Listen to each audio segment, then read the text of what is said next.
Friday. The FTSE at 41.41. In Amsterdam, they were at 4.47. The DAC was at 43.74. I think we gave that one. On to Paris here at 33.16. In Brussels, 8.63. In Madrid, 177.30. In Zurich, 40.96. And in Moscow, 35.38. In Johannesburg, they were in the negative at 294.82. In Bombay, 560.96. In Karachi, 107.34. In Lahore, 58.95. In Colombo, 4.12. And in Tehran on Tuesday, negative 76.60. In Sydney on Friday, 127.80. The Nikkei was down also, 66.36. The Hang Seng in Hong Kong at 260.39 on Friday, and in Shanghai, 34.41. The Dow, we gave that before, we'll give it again, 46.97. The NASDAQ at 36.22. The Merck, and this is in Chicago, at 8.51. And in San Pablo, 1,103.20. And in Mexico, 26.91. To the commodities, this is Brent crude futures.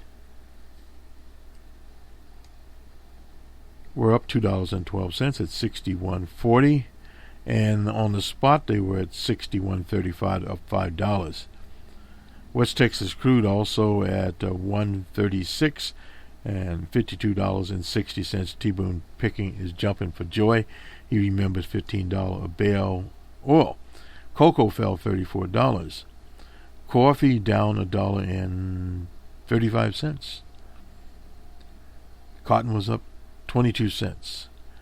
And Dubai Gold futures is up $7.10 at $1,228.40. The Forex was up $10 at $1,232.50.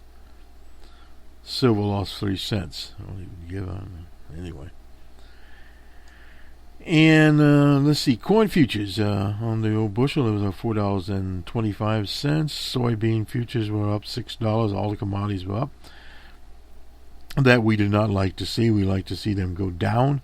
Cocoa was only up $1, and we can find robust coffee futures were up $12 and $21. So this is the numbers from the BBC. For those in business, have a productive next week. And for the consumer, obviously keep your eye on the ball. And we shall return. I guess we'll sum this up by basically saying the Fed is in a holding pattern as far as the increase in any interest rates.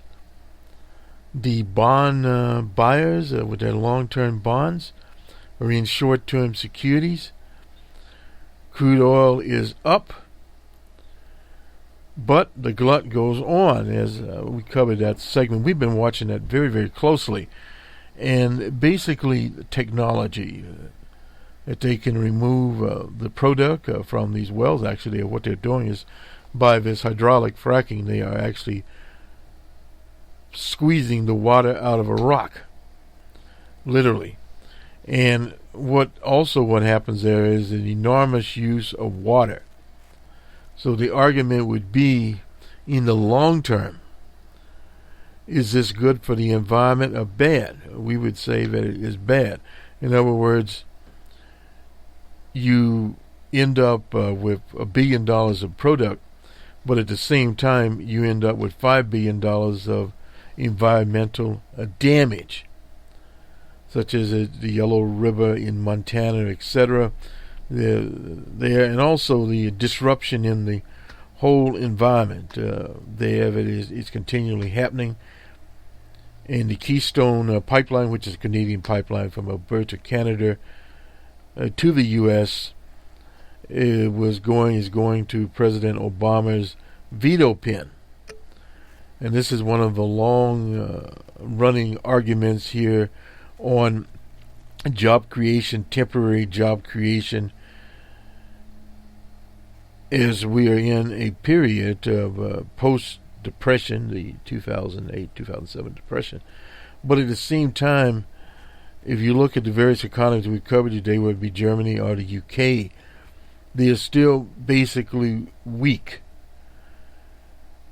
And the energy prices, being, of course, a commodity, is not based upon any rational situation. It's just purely speculation. So in other words, it goes up, it goes down, and it goes all around, kind of like a seesaw situation. And this is what investors are in now, betting that it will go up, or they're shorting it, betting that it will go down. But at the same time, and I think we gave some of the companies there, that Caterpillar, industrial company, was up, whereas American Express was down. They had a deal with Costco. They were the exclusive card. Costco took that off and opened up the gate, so to speak. Thus, no different situation. So the whole economy and the way that, quote-unquote, jobs are created, money are made. We had the big catastrophe. We hadn't talked about it with the Target Corporation in Canada. Target escaped Canada like typhoid fever was on their tracks, so to speak. So they're out of there. And roughly 500 workers from Canada to the U.S. to India are being made redundant. But it was a management decision to go into Canada and build the stores that the Canadian economy was just too weak to support it. A nation of, 25 million or so people. Even with the Alberta oil operation over there, hydraulic fracking there, does not make them, as they say, a powerhouse. And thus the administrative mistake at the Target Corporation has cost many people jobs, and at the same time the stockholders billions of dollars. So they cut that. And we also look at Radio Shack, who's in bankruptcy and rumored not only in bankruptcy but could go into liquidation of their product. Just not enough retail space out there. So we're going to see those adjustments happening. And as Bill Gates made a commentary on, basically he was talking about artificial intelligence, but increased automation, and we're seeing that in the entire energy business. The types of equipment they bring in there, you're not having a lot of human beings involved, and as they become more robotic, you will see less even in the drilling process that you now have, because after the drilling it takes very few workers to maintain the pipelines because of sensors, etc., vast cameras out there, and other technology. So technology is constantly removing people, and of course with the electrical cars, they can now parallel park themselves, and that's going into taxi cabs, etc. In Australia they have that going, Google, and we see that also in trains that run the coal that's owned by the Burlington Northern organization out of Omaha there. So you start to see more and more automation. So that is a big situation, and in the coming weeks we'll start talking more about employment stabilization in the current times, because you have a number of things going on. As many of these human-rich industries are becoming less human-rich. Example, of course, the automobile industry that used to employ thousands of people at plants, and now with the new plants, to see 1,000 people there is very unusual. I should have said tens of thousands of people, but the robots have been there for a very, very long time. Robotics and will continue to be in the new quote-unquote manufacturing. And whatever some of the futurists say, it will be a situation where you will have less humans there. And also on the other end, we have many people in the mid-management. We thought we got rid of most of those characters, but they are still around. We had one situation where there was 3 or 4 workers and one manager for every 3 or 4, maybe we'll say 5 workers. So that is not very productive in its sense. So those kinds of things. In other words, we have a lot of fluff there.